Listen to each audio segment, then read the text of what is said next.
Hola, ¿qué tal? ¿Cómo estás? Mi nombre es Antonio Ayala y soy psicoterapeuta.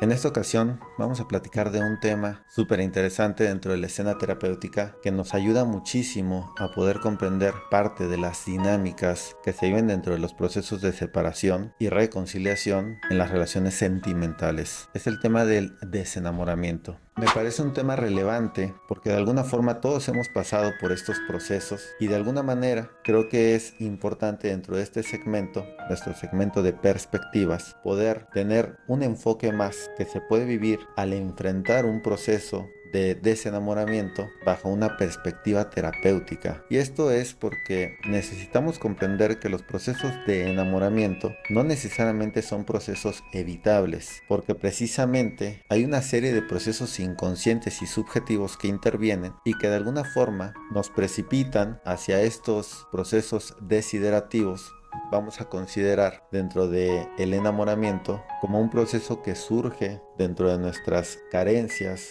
y que se estructura a partir de lo no resuelto y que desemboca en un deseo desbordado sobre otro, que nos vamos a dar cuenta en el proceso de análisis que ese otro no es aquello que nosotros estamos viendo, sino una construcción metafórica que parte de lo no identificado dentro de nuestro aparato psíquico. De ahí lo importante de abordar este tema del desenamoramiento.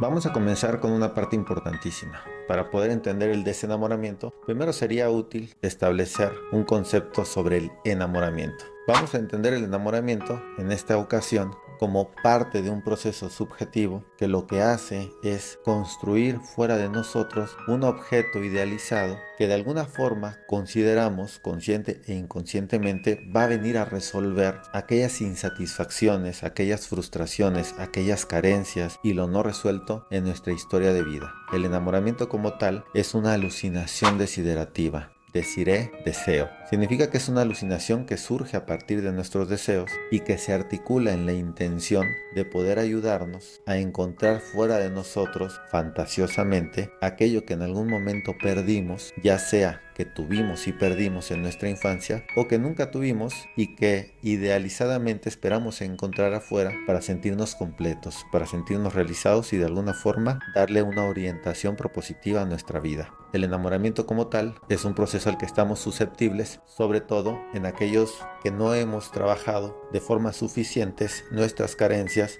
y estas faltas que se articulan desde nuestra infancia siguen sin resolver, pugnando de alguna manera encontrar fuera un proceso de resolución.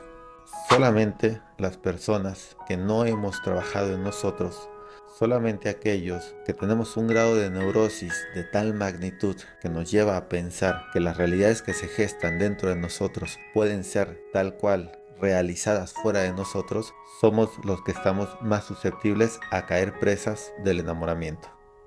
Ahora, ¿qué es el desenamoramiento? Precisamente es el derrumbamiento de esta imagen, de este objeto que de alguna forma construimos a partir de lo no resuelto, a partir de las carencias, de nuestras heridas no sanadas y no reconciliadas. Este objeto que se derrumba en algún momento porque nos hemos dado cuenta o hemos caído en cuenta que precisamente aquello que teníamos depositado en tanto expectativa sobre este objeto o estos objetos que constituyen el objeto como tal, no van a realizarse de las formas en que esperábamos. No va a venir ese príncipe azul, no voy a salvar a esa princesa encantada, no va a llegar aquella figura maternizante o aquella figura paternizante que inconscientemente estamos anhelando para sentirnos confortados, sentirnos protegidos, seguros, queridos, deseados o amados, como en algún momento lo esperábamos de este objeto. El desenamoramiento como tal es un duro golpe a nuestro ego, porque precisamente va justo ahí en nuestras heridas a hacer mella, a establecer un contacto directo con las partes más sensibles y vulnerables de nuestra personalidad. Es por eso que cuando nos enamoramos estamos sumamente vulnerables, porque hemos abierto ante el otro una serie de necesidades no saciadas que esperamos que el otro de alguna forma vaya a saciar en nosotros. Y en el desenamoramiento lo que vamos a experimentar es esta herida por sentir que nos hemos defraudado o que alguien nos ha defraudado al no darle resolución o esta resolución que esperábamos a una serie de necesidades no saciadas. Hay que comprender que también el proceso de desenamoramiento como tal es un proceso que puede enriquecernos bastante. Si bien se da en medio del dolor, de la angustia, incluso de la ansiedad, dependiendo mucho de nuestra personalidad, es cierto también que en este proceso hay muchísimo por ganar y hay nuevas fortalezas por adquirir. Podría yo decir incluso que esta parte, la parte del desenamoramiento, es la parte más importante y más valiosa que puede dejarnos el enamoramiento. Es decir, el enamoramiento como tal, lejos de llevarnos a la conquista de este objeto idealizado, que es lo que originalmente pensamos, a lo que nos va a llevar es al derrumbamiento de nuestros objetos idealizados allá afuera y a la posibilidad del reconocimiento del objeto real que somos nosotros mismos. Por eso creo que el enamoramiento como tal es un proceso que, si bien puede articularse desde lo no resuelto, nos puede encaminar en su proceso de desarrollo hacia un proceso de autorreconocimiento. Como tal, necesitamos entonces comprender este proceso, el proceso del desenamoramiento, como algo a lo que tenemos que sacarle provecho. Ahora,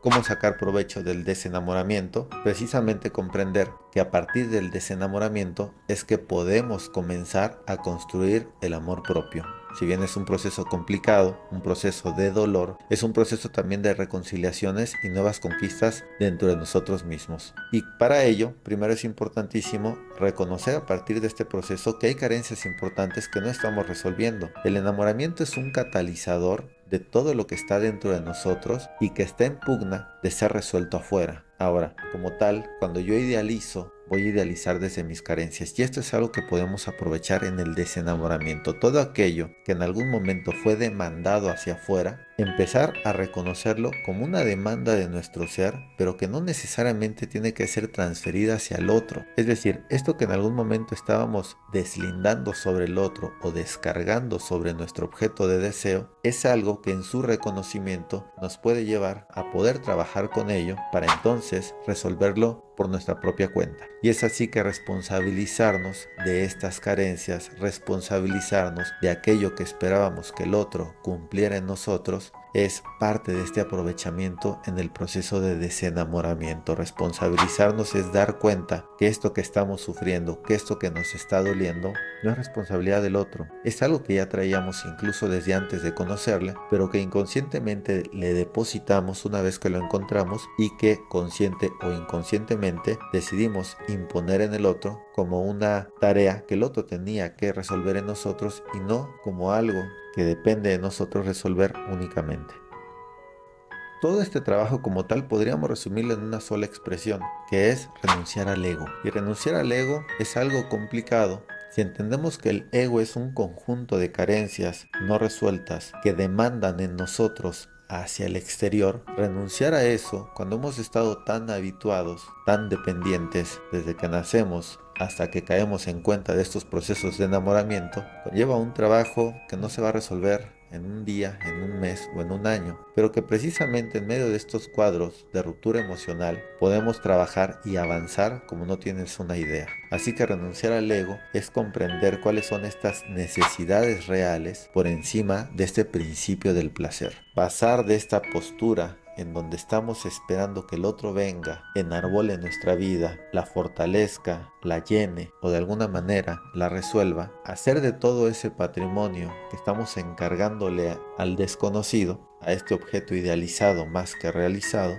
retomarlo en nosotros para que entonces sea esto reconocido como algo que está ahí pendiente en mí y que, lejos de venir y depositar en el otro, necesito resolver por mi propia cuenta. Entonces, renunciar al ego como tal es renunciar a estas demandas infantiles, es renunciar a estas exigencias que de alguna forma vienen desde lo no resuelto en mí, y entonces prestar atención a aquellas necesidades que verdaderamente no he resuelto en mí, como es el amor propio, el autorreconocimiento, la autovalidación, el proceso del autoconocimiento como tal, que conlleva el darme cuenta que soy más de lo que creo ser, que aquello que idealizo en mí no necesariamente es algo real, sino es una ficción que yo mismo me he contado a partir del autodesconocimiento, y como tal, la renuncia al ego nos va a posibilitar poder acercarnos hacia un objeto real que somos nosotros mismos y que solamente puede ser conocido más allá de las demandas del ego, en el reconocimiento consciente de lo que está por resolverse en mí y que a través del otro puedo reconocer. Por eso, como tal, renunciar al ego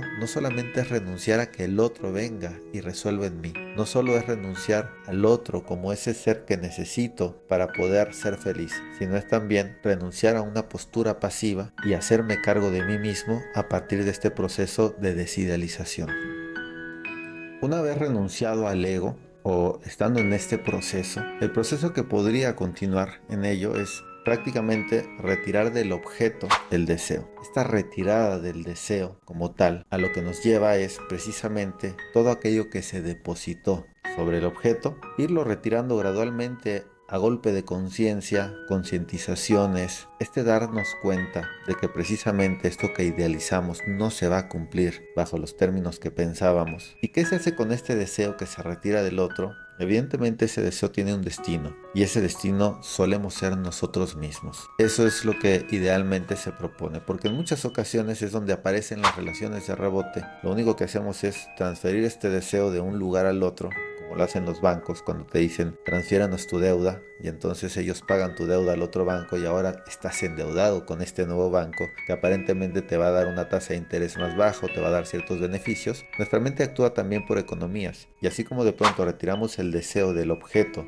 para poderlo transferir a otro objeto y creemos que ahí nuestro deseo está mejor invertido, terminamos de la misma forma depositando este deseo sobre otros objetos, sobre otros lugares u otras personas y no sobre nosotros mismos. Entonces, si renunciamos al ego y posteriormente retiramos ese deseo para depositarlo en nosotros, estamos avanzando dentro de un proceso terapéutico y propositivo que nos va a ayudar a poder asumir la pérdida y aceptar lo no real del objeto idealizado. Por eso es que necesitamos este deseo que se transforma en este amor propio, en un proceso regresivo, que es a lo que yo llamo la regresión narcisista, para entonces ese deseo que en algún momento tuvo como puerto el otro, en donde buscábamos el otro realizar en nosotros, ahora este deseo vuelve hacia nosotros, en donde siempre debió mantenerse, y se transforma en una actividad anímica, psíquica, que de alguna forma sirve como un revulsivo para retomarnos. En este proceso nos vamos a individualizar. Nos volvemos un tanto celosos de nuestra propia individualidad, porque ahora somos nosotros de nueva cuenta ese objeto de deseo. Empezamos a retomar el ejercicio, a retomar nuestra apariencia física, a retomar la alimentación, a de nueva cuenta hacer todo aquello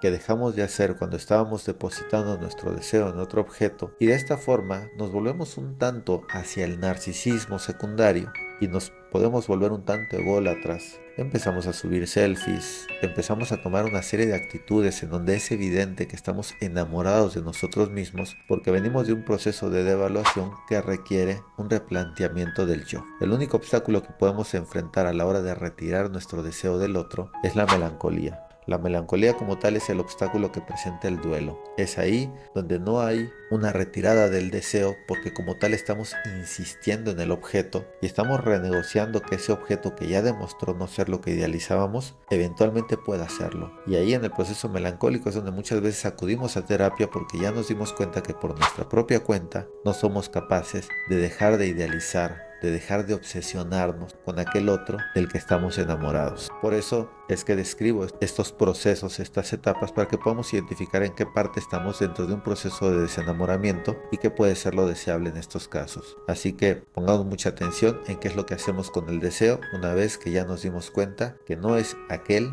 el que lo va a realizar, y no caigamos en transferirlo hacia otros lugares o hacia otras personas para no correr la misma suerte eventualmente y en peores condiciones.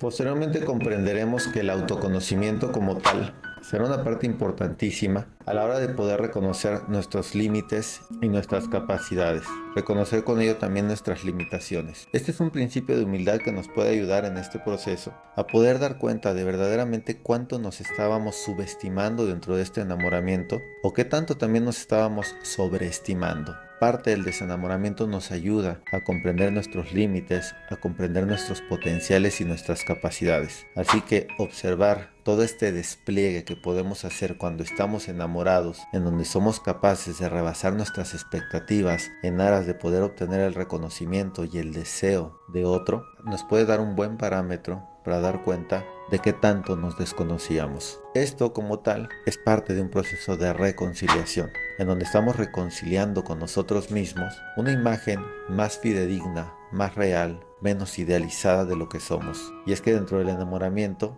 podemos comprender qué tan idealizados nos teníamos. Precisamente dentro del desenamoramiento nos hincamos ante lo que verdaderamente somos y no nos queda de otra más que observar que esa idealización de nosotros tiene que ser sucedida por una realización del yo. Dentro de este proceso, lo que vamos a hacer posteriormente es una transferencia consciente del deseo. Les había comentado anteriormente que cuando hacemos el retiro del deseo del objeto, a veces inconscientemente podemos transferirlo hacia otros objetos riesgosamente, porque estamos en una etapa vulnerable. Aquí, a lo que me refiero cuando hacemos una transferencia consciente, precisamente una vez que el deseo ha regresado a nosotros, hemos llegado a este proceso de autoconocimiento, en donde reconocemos nuestros límites, nuestras capacidades y hay una reconciliación con nosotros, estamos listos para transferirlo de una forma consciente, no necesariamente hacia otras personas, también hacia otros lugares, hacia otros objetos, ahí donde nuestro deseo sea una inversión más inteligente. Es así que vamos a lograr una rehabilitación de lo que somos a través de retomar nuestros vínculos sociales, a través de crear nuevos vínculos, de poder intimar y reconocernos a partir de nuevas relaciones. Porque vale la pena mencionar cómo es que en esta reinversión del deseo podemos salir de esta individualidad a la que nos resguardamos cuando estuvimos prácticamente saliendo de un proceso de duelo. Una vez que nos sentimos más reconciliados con nosotros, es importante reactivarnos en este ir y venir de relaciones humanas para poder nuevamente trabajar con nosotros a través de nuestros vínculos interpersonales. Una vez que hemos logrado ya empezar a transferir de nueva cuenta este deseo que regresó a nosotros después de una decepción amorosa, vamos a estar nuevamente en posición de amar para ya no enamorarnos, al menos no tan fácilmente. Porque partimos de un yo recuperado y fortalecido que aprendió a partir de estas idealizaciones desencantadas qué es lo que necesita trabajar en sí mismo. Partimos de un yo recuperado que ya no está depositado en el otro con la falsa expectativa de recibir del otro aquello que necesita saciar en sí mismo. Y es entonces que podemos empezar un trabajo a partir del cual vamos a constituir nuevos sentidos tanto de pertinencia como de pertenencia. Con esto me refiero, con los sentidos de pertinencia, a que vamos a poder comprender cuál es nuestra función, cómo sentirnos útiles, a partir de qué actividades realizarnos, qué vínculos le dan sentido a nuestra existencia. Y con estos sentidos de pertenencia, darnos cuenta que podemos ser parte de algo mucho más grande que un yo reducido en su individualidad, formar parte de ideologías, colectivos, prácticas, proyectos, familias, nuevos vínculos, nuevos grupos que de alguna forma no solamente nos ayuden a desarrollar nuevos procesos de identificación a partir de los cuales me visualizo ahora, sino también constituirnos a partir de las diferencias de lo que voy encontrando al paso de las relaciones interpersonales. La intención de poder amar es ser capaces de vernos en un otro y no, como el enamoramiento lo plantea, de ver en el otro eso que precisamente deseo ver en mí mismo. Mientras el enamoramiento como tal es un proceso de la mismidad neurótica proyectada en el otro, el proceso del amor como tal lo que exige es la identificación de este otro que soy yo para mí mismo a través de un otro que está allá afuera, recordándome que no soy precisamente aquello que esperaba y que por ello el otro tampoco tiene que serlo, y que es precisamente en este defraudamiento del ideal del yo que podemos encontrar nuestra esencia y a partir de ahí reconocernos como seres singulares que necesitamos reconocer y amar. Y bueno, espero que te haya agradado este breve repaso como manual de lo que podemos hacer ante el desenamoramiento. Te agradezco haber llegado hasta este punto. No te olvides de seguirme en mis redes sociales, principalmente en mi página Psic Antonio Ayala Morales, Terapia Psicológica. Suscríbete a mi canal de YouTube para que puedas seguir teniendo estos contenidos que con todo gusto hago para ti.